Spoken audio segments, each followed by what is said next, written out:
Okay, let's dive into this. Imagine nearly 30,000 pounds of raw beef just vanishing from the safety grid. That is exactly what we're dealing with today in this explainer. But here's the wild twist, right? This massive recall isn't because a lab found E. coli. It's not because someone detected salmonella. No, it's because this literal mountain of meat essentially walked right past a US government checkpoint without anyone taking a look. It's a total mystery of missing oversight. And right now, that meat is sitting in freezers across Florida, Texas, and potentially far beyond. So we're going to unpack exactly how this happened, and more importantly, what it means for you. Just look at that number, 29,628 pounds. To put that into perspective for a second, we are talking about enough raw beef to make over 120,000 quarter-pound burgers. I mean, that is a staggering amount of food to just slip right through the cracks. And it's all out there, right now somewhere in the supply chain, completely unchecked by the final gatekeepers of our food safety system. Part 1. The massive beef recall and what we know so far. So here are the foundational facts you need to know. The company at the center of all this is Corte Argentino USA. They imported this boneless beef directly from Argentina. We're looking at 5 very specific cuts here: top sirloin butt, eye round, topside cap off, flat, and knuckle. Now pay super close attention to the dates at the bottom of the table. Production was between May 15th and May 20th, but look at those freeze-by dates. September 15th to the 20th of 2026. That's literally over a year from now. So this isn't some problem that just expires and goes away next week. Because of those distant freeze-by dates, this is a long-term, lingering issue. This stuff could be hiding in the bottom of deep freezers for months on end. If you're going to check your own stock, which honestly you should, this is the exact identification you're looking for. The affected boxes carry the establishment number EST.NOS.2025 and the shipping mark 26644-AA. The USDA's Food Safety and Inspection Service confirmed these specific boxes were shipped to distributors and retailers in Florida and Texas. But because they bypassed proper inspections, we have zero official record verifying the meat's safety. Part 2. The missing inspection step, or breaking the chain of custody. Now, what's really interesting about this slide is understanding what actually failed here.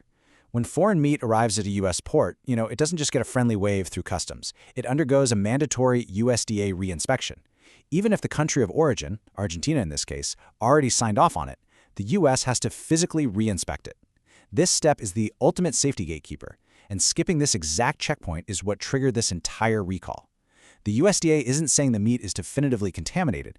They're saying they simply do not know if it's safe. And trust me, in the world of food safety, we don't know is absolutely enough to sound the alarm. Let's move to and see how this builds a safety net, or I guess in this case, how that net tore wide open.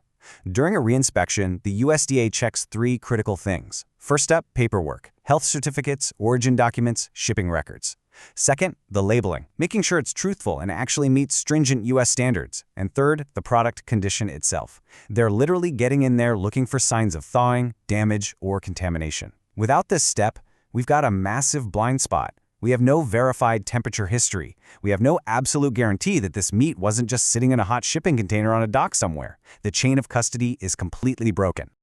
Part 3. Assessing your risk level and who actually needs to worry. So the crucial point is identifying your personal risk level. Is this a panic situation where you just start chucking everything in your fridge into the garbage? No, definitely not.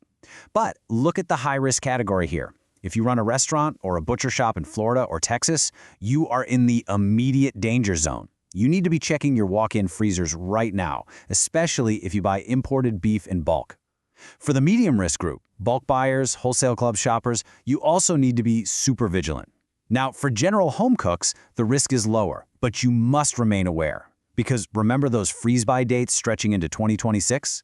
Someone could easily have this sitting at the bottom of a chest freezer for a year and have absolutely no idea it was recalled. We also really have to highlight the vulnerable populations who need to be extra careful with this. If you or someone in your house is immunocompromised, elderly, pregnant, or you have young children, the stakes are just simply higher. Even routine handling of meat with a completely unknown temperature history carries this theoretical risk of accelerated bacterial growth. Now, the good news? No illnesses have been reported yet, but our food safety system exists to prevent problems before they happen, right? Not just react when people start getting sick. Part 4. The information gap and what we don't know. And this brilliantly illustrates exactly why this recall is so incredibly frustrating to navigate. Look at the left side, our knowns. We've got the ST number, the box markings, and the general states of Florida and Texas. But look at the right side, the unknowns. The USDA has not released specific lot codes. They haven't named the specific retailers who sold this meat. We literally don't even know if this was a single bad shipment or multiple shipments over a period of time, or honestly, if it expanded beyond Florida and Texas. Without store names or lot numbers, asking consumers to find this meat is like asking them to find a needle in a haystack. Part 5. What you should do. 3 actionable steps. Step 1. Physically check your freezer. Go look for any raw beef products that appear to be Argentine imports, and specifically check the packaging for EST.NO of 2025. Step 2, and this is non-negotiable. If you find it, do not eat it. Do not try to cook it really well and just hope for the best. I cannot stress this enough. Yes, cooking kills pathogens, for sure, but it does absolutely nothing to fix severe temperature abuse issues, and it doesn't guarantee that harmful toxins haven't already formed in the meat. Just throw it away or return it to the store. And step 3, stay informed. To stay informed, you really need to use the official resources. Bookmark the USDA's Food Safety and Inspection Service website at fsis.usda.gov. They post the official recall notices, and they're going to update it if new retailers or lot codes are identified. If you have direct questions, you can actually just call their recall hotline at 1-888-674-6854. Don't guess with your health, guys. Use the resources available to you. I want to leave you with this final thought today. This recall isn't some massive, malicious scandal. It's a stark reminder. It reminds us that the vast, complex food safety system we all rely on every single day, it only works when every single step is followed perfectly. When a step gets skipped, even by a simple bureaucratic accident, it creates a gap, and gaps create uncertainty. Yes, there are no illnesses reported yet. Yes, there's no confirmed contamination found, but that really isn't the point, is it? The point is that when we sit down at the dinner table, we shouldn't have to wonder. So I'll leave you with this. Does our food safety net have more holes in it than we realize?